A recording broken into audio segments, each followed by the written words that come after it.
warahmatullahi wabarakatuh. Saya Sandi Prayogo dari kelas MJ20H untuk mata kuliah manajemen strategi. Saya di kelas MJ19P. Saya akan membahas strategi pada level bisnis. Ini materi pada pertemuan ke-6, strategi pada level bisnis. Competitive advance atau keunggulan kompetitif adalah kemampuan perusahaan secara nyata untuk mendapatkan laba yang lebih tinggi daripada rata-rata pasarnya. Dua variabel utama laba ada revenue artinya pendapatan dan cost artinya biaya. Laba adalah revenue dikurang cost. Ada 4 strategi umum yang biasanya digunakan perusahaan untuk pada level bisnisnya ya. Ada cost leadership, differentiation, cost focus, dan differentiation focus. Secara singkat, cost leadership yaitu menekan biaya produksi di bawah biaya pada umumnya. Ada differentiation yaitu produk yang memiliki diferensiasi tinggi, produk dengan branding baik sehingga harga jual lebih tinggi. Lalu yang ketiga ada cost focus yaitu produk yang mengambil pasar yang spesifik atau khusus dengan harga murah. 4 ada differentiation focus yaitu produk fokus pasar yang unik dan menjual keunikannya.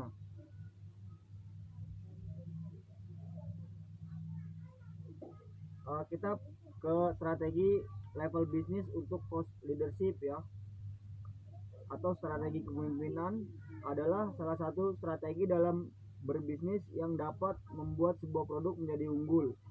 Penerapan strategi kepemimpinan digunakan sebagai strategi untuk menekan biaya produksi agar biaya menjadi rendah sehingga laba yang didapatkan juga bisa lebih banyak. Sebenarnya terdapat banyak strategi yang bisa diterapkan oleh pebisnis. Yang perlu diingat adalah strategi itu penting, sehingga perlu adanya perencanaan kita membuat strategi. Langkah-langkah tersebut harus direncanakan secara gambling agar tak absurd dan membuat bingung. Cost leadership merupakan strategi bersaing dengan cara memproduksi barang dengan biaya yang lebih rendah namun kualitas cenderung sama dengan pesaingnya. Cost leadership berbeda dengan low cost strategi. Pada cost leadership, ia masih mempertimbangkan kualitas produk, berbeda dengan low cost yang cenderung menekan biaya produksi namun tak peduli kualitas yang dihasilkan oleh produk tersebut atau jasa tersebut ya. Cost leadership bisa digunakan dengan membuat pertimbangan sejumlah hal-hal sebagai berikut. Yang A, ada skala ekonomi. Cost leadership selalu ingat untuk membuat produksi yang efisien guna menurunkan biaya produksi. Ukuran keuntungan. Yang B, ukuran keuntungan. Lakukan negosiasi sebaik mungkin dengan pemasok agar mendapatkan lebih banyak keuntungan. Ukuran keuntungan ini sebaiknya juga direncanakan secara lebih gambling di awal perencanaan strategi. Yang C, ada teknologi. Penerapan teknologi yang tepat bisa menekan biaya produksi sehingga perlu memilih teknologi yang sebaik mungkin untuk proses produksi. Yang D, fokus. Membuat bisnis fokus pada suatu produksi adalah yang baik karena pengusaha bisa berfokus mengembangkan bisnisnya. Fokus pada suatu produksi dan teruslah lakukan pengembangan ketika sudah kuat bisnis yang dibangun. Lalu yang E, bahan baku. Carilah bahan baku semurah mungkin agar produk bisa dibuat sehemat mungkin. Salah satu penerapan cost leadership diantaranya adalah dengan melalui penerapan investasi melalui teknologi. Sebagai contoh, ketika seseorang adalah seorang pengrajin souvenir, mungkin ia bisa membuat souvenir dengan manual. Tetapi ketika ia menggunakan mesin, ia bisa mendapat barang berkali-kali lipat lebih banyak yang dihasilkan di hari yang sama. Dengan demikian, biaya produksi turun karena tak memerlukan tenaga yang terlalu banyak, sehingga biaya pun menjadi murah. Contoh lain penerapan strategi ini adalah ketika seseorang memperbanyak bahan produksinya, Bahan produksi penting dipakai saat membeli barang untuk bahan produksi tentunya. Bisa menekan biaya dengan cara membeli bahan dalam jumlah banyak agar bisa mendapat diskon. Contoh penerapan yang lain adalah dengan berfokus pada suatu produk atau suatu usaha. Ketika seseorang fokus dengan satu usaha, maka secara otomatis ia akan lebih bisa menekan biaya produksi. Pasalnya, alat dan bahan bisa digunakan beberapa kali sehingga biaya produksi bisa lebih ditekan.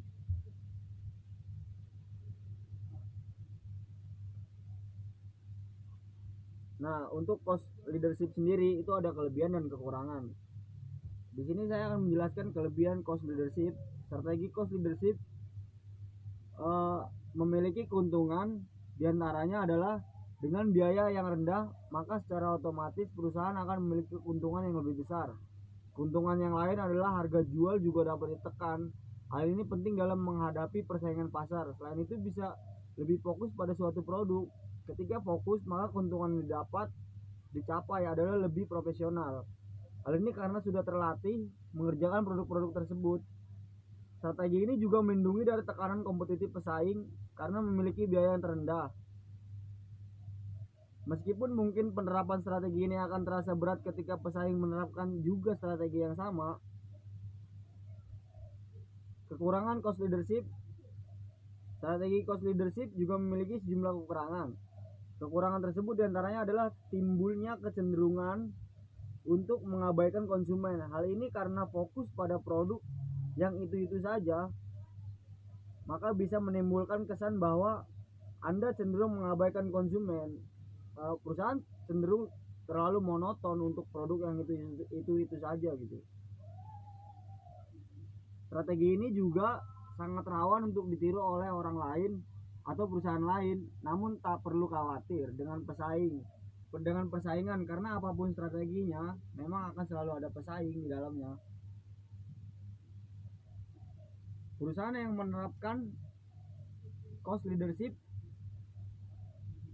yaitu ada pertama ya, ada perusahaan Xiaomi. Xiaomi adalah salah satu perusahaan besar yang sudah berhasil menerapkan strategi cost leadership. Brand ini berhasil mengurangi akses di setiap titik produksinya dan memakai strategi pemasaran tanpa iklan yang mahal sehingga produk berkualitas dengan harga murah bisa tersedia untuk konsumen. Yang kedua ada perusahaan Amazon ya. Produk Amazon memberikan penawaran nilai maksimal bagi pelanggan dengan harga terendah. Dampaknya pelanggan yang sudah tahu fungsi Amazon akan menganggap Amazon sebagai sebuah portal yang bisa diandalkan untuk menjawab kebutuhan belanja online. Lalu yang ketiga ada perusahaan McDonald. McDonald juga menerapkan strategi cost leadership. Adapun strategi yang diterapkan adalah mempekerjakan koki-koki yang baru lulus dan bukan merupakan koki terampil atau profesional ya, yang sudah puluhan tahun dia bekerja, jadi yang tinggi lah pengalamannya gitu. Namun McDonald kemudian mendidik mereka menjadi terampil. Upaya ini bermanfaat memotong sebagian besar biaya gaji pada karyawan gitu. Nah, untuk strategi kedua pada level bisnis ada strategi differentiation produk juga dikatakan sebagai strategi untuk mengkomunikasikan kualitas dan keunikan pada produk perusahaan sekaligus mengidentifikasi perbedaan dengan produk kompetitor. Kesuksesan diferensiasi produk berdampak pada keunggulan yang kompetitif di pasar dagang yang pada akhirnya memunculkan kesadaran merek di kalangan konsumen. Diferensiasi produk seringkali dikaitkan dengan unique selling proposition atau USP. USP merupakan bagian unik sebuah produk yang ditawarkan oleh perusahaan. Umumnya, sebuah perusahaan memiliki sisi keunikan khusus yang berbeda dari perusahaan kompetitor lain. Sistem USP ini lalu dioptimalkan dalam strategi diferensiasi produk. Melalui strategi diferensiasi produk, keunikan produk atau jasa perusahaan tersampaikan dengan baik. Tujuan utama dari adanya strategi diferensiasi produk tidak lain adalah memenangkan persaingan dalam pasar dagang. Namun perlu diingat bahwa selera pasar, keinginan dan kebutuhan konsumen berjalan secara dinamis, artinya sulit memprediksi tren pasar dalam jangka waktu pendek, sehingga diferensiasi produk seringkali bersifat subjektif untuk mengubah pandangan konsumen terhadap selera pasar saat ini. Strategi diferensiasi produk berbicara tentang bagaimana menampilkan sebuah produk yang memiliki keunggulan fitur-fitur tertentu dibanding kompetitornya. Strategi yang ideal haruslah memenuhi unsur-unsur diferensiasi produk sebagai karakter dasar suatu produk. Menurut Kotler dan Keller, unsur-unsur diferensiasi produk meliputi A. Bentuk dan desain. Unsur bentuk dan desain merupakan unsur yang paling umum digunakan. Banyak produk-produk yang dibentuk dengan berbagai macam model, ukuran, serta warna kemasan. Misalnya pada produk snack anak-anak, untuk anak-anak perempuan didominasi dengan warna pink, merah atau jingga, sedangkan untuk anak laki-laki didominasi warna biru atau hijau. Karakteristik lain yang mudah diamati yaitu melalui nama merek. Misalnya merek makanan kucing Beauty menyiratkan produk yang dapat mempercantik penampilan kucing, sedangkan merek Fancy Fast identik dengan makanan kucing berkualitas tinggi. Dari hal kecil inilah tumbuh labeling dan kesadaran merek dari pasar secara otomatis. Untuk yang B ada fitur.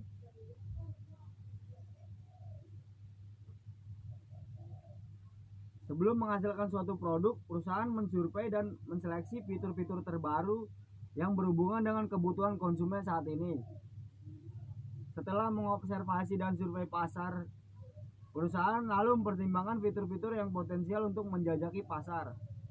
Misalnya produk pelembab bibir atau dikenal sebagai lip balm tidak dilengkapi dengan aplikator untuk memulaskan produk sehingga konsumen harus menggunakan jarinya. Melihat hal ini, perusahaan dapat menambahkan fitur baru berupa aplikator berbentuk stick maupun non-stick. Fitur baru ini tentu akan membantu konsumen supaya tidak repot-repot menggunakan jarinya. Yang C ada mutu atau kualitas produk. Unsur lain yang tidak boleh terlewat yaitu kualitas mutu suatu produk. Perencanaan yang matang terkait strategi diferensiasi produk harus memperhatikan karakteristik dasar dan mutu yang dihasilkan. Konsumen tentu lebih memilih produk yang berkualitas daripada produk palsu. Kendala terbesar muncul pada penetapan harga. Untuk menghasilkan sebuah produk yang berkualitas dibutuhkan biaya produksi yang tidak sedikit. Karenanya yang berkualitas dibutuhkan biaya produksi yang tidak sedikit. Produk berkualitas dipatok dengan harga yang lebih mahal dibandingkan dengan harga rata-rata. Yang D, daya tahan dan layanan. Selain mencanangkan produk yang berkualitas, perusahaan juga menyiapkan produk yang tidak mudah rusak. Contohnya snack coklat akan meleleh ketika terkena suhu yang panas. Perusahaan lalu menambahkan isian berupa kacang mete sehingga tekstur coklat lebih padat dan tidak mudah meleleh. Khusus produk-produk mekanikal seperti kalkulator, jam, handphone, dan lainnya perlu dibangun tempat servis sebagai salah satu unsur strategi lainnya. Perlu dibangun tempat servis. Diferensiasi produk. Konsumen akan memilih produk yang memiliki tempat servis langsung dari perusahaan daripada membeli produk yang tidak dilengkapi service center. Oleh karena itu sebelum produk diluncurkan, perusahaan mestinya sudah merencanakan tempat service center ya. Misalkan suatu merek mobil dari Eropa memulai pemasaran mobil SUV klasik di Indonesia, di sisi lain kompetitornya yaitu merek mobil Jepang juga akan meluncurkan mobil SUV terbaru. Namun karena merek dari Jepang sudah mendirikan banyak service center di Indonesia, maka konsumen lebih memilih untuk membeli mobil SUV dari Jepang. Jika membeli mobil SUV dari Eropa, konsumen akan kebingungan untuk memperbaiki mobilnya yang bermasalah karena tidak adanya tempat servis resmi. Nah, ini ada bentuk-bentuk diferensiasi produk ya. Yang pertama ada strategi diferensiasi produk vertikal. Produk vertikal adalah pemeringkatan produk berdasarkan beberapa faktor objektif yang dapat diukur seperti harga, kualitas, hingga volume produk. Namun konsumen akan menilainya dalam faktor-faktor yang berbeda sesuai dengan kebutuhan mereka. Contohnya sebuah produk susu dan merek yang sama memiliki keunggulan rendah kalori, sedangkan lainnya diklaim anti alergen susu sapi. Dari fitur-fitur yang ditawarkan, konsumen yang memiliki alergi pasti lebih memilih susu anti alergen daripada susu rendah kalori. Kesimpulannya, diferensiasi vertikal dipengaruhi oleh pandangan objektif akan kebutuhan konsumen. Lalu ada strategi diferensiasi produk horizontal. Untuk produk horizontal sendiri bertolak pada pandangan pribadi konsumen. Contohnya sebuah perusahaan memasarkan produk susu UHT dengan berbagai varian rasa seperti coklat, hazelnut, almond, meri susu, hingga matcha. Konsumen yang tidak menyukai rasa kacang-kacangan tentu akan memilih rasa coklat dan matcha. Pilihan konsumen seperti ini tidak dapat diukur dengan pasti karena selera pasar dapat berubah setiap saat. Apabila produk yang ditawarkan berkualitas sama dan dibanderol dengan harga yang hampir mirip, konsumen akan membeli menurut preferensi subjektif. Lalu yang terakhir ada strategi diferensiasi produk campuran ya. Karena kecenderungan pertimbangan konsumen sangat kompleks, terbentuklah diferensiasi campuran antara horizontal dan vertikal. Contohnya ketika seseorang akan membeli mobil, banyak pertimbangan yang dia pikirkan seperti metrik keselamatan dan ukuran tangki bahan bakar. Opsi tersebut merupakan bagian dari aspek diferensiasi horizontal dan diferensiasi vertikal. Di sisi lain juga ia mempertimbangkan warna mobil yang bagus ataupun tempat servis resmi terdekat. Dapat disimpulkan masing-masing konsumen akan menempatkan kriteria yang berbeda di setiap aspek. Untuk contoh strategi diferensiasi produk, sebut saja perusahaan FMCG akan meluncurkan produk kopi sachet terbaru untuk mengungguli diri dari kompetitornya. Perusahaan memperkenalkan produknya dengan harga yang lebih murah dan rasa yang lebih ringan. Dari keunggulan ini, tim marketing dapat membranding produk sebagai kopi murah dengan rasa yang nikmat. Contoh diferensiasi produk dari segi harga dapat diamati dari produk Apple. Seperti yang kita ketahui, Apple dikenal sebagai merek gadget dengan harga yang terbilang cukup tinggi.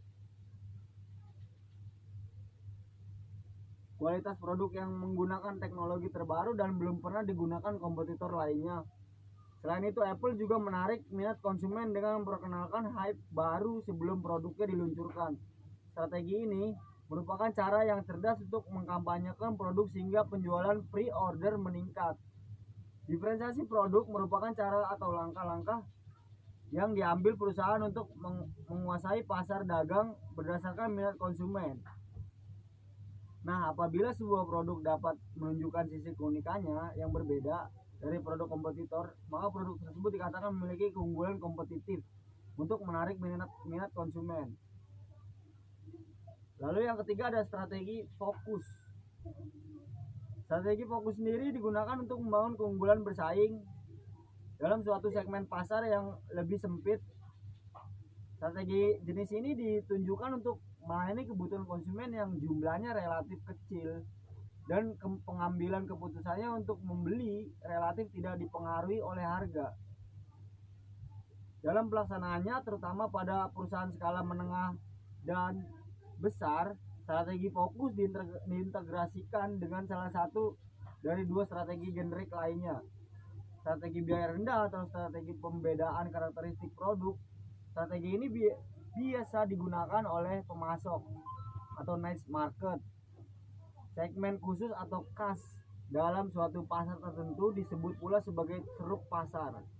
Untuk memenuhi kebutuhan suatu produk, barang dan jasa khusus, Syarat bagi penerapan strategi ini adalah adanya besaran pasar yang cukup, market size, terdapat potensi pertumbuhan yang baik dan tidak terlalu diperhatikan oleh pesaing dalam rangka mencapai keberhasilannya, atau pesaing tidak tertarik untuk bergerak pada ceruk tersebut. Strategi ini juga akan menjadi lebih efektif jika konsumen membutuhkan suatu kekhasan produk yang tidak diminati oleh perusahaan pesaing.